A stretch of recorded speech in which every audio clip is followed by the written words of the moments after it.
Sin. Is that a Christian's response to being self aware? That they can recognize the wrongs that they do in their life, so therefore they are self aware? I think maybe they might be a little off kilter there. And it's something we talked about in our latest episode of the Dan and Can podcast, where we're talking about just this self awareness and the lack of it when we had in the faith.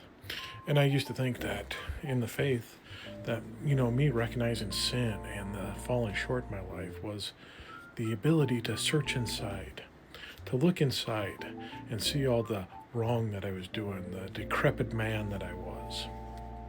Truth of the matter is I never set those principles up in my life. They were dictated to me, told to me by preachers and teachers in the Bible, their interpretation of what God thought was best, with very little nuance involved. This is always wrong, this is always right. So if you ever do this, no matter the circumstances, you've fallen short of the grace of God. So without nuance, you're inevitably going to sin, because there are situations in life where I might have to step out of the rules of God to be the better person, the caring, the empathetic, the loving person. But it wasn't my self-reflection that I was recognizing. I was acknowledging the judgments of other people.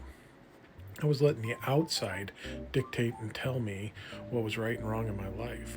And then I was using their interpretations of that, their lenses that they wanted to look at, and look inside myself in that.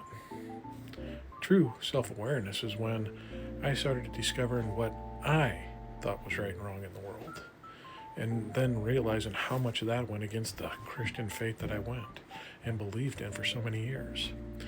Because you see these people now talking about deportation, abortion, or any of these other triggered issues in the world, and how much nuance there is involved in all of that, and how little they follow what their teachings claim to follow.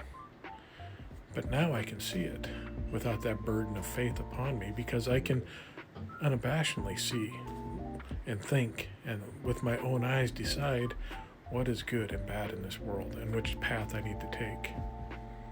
When I stopped using other people as the reference, the guide for my morality, and started looking at how my actions affected the world and how my being in this world affected my morality, it changed my whole view on self-awareness.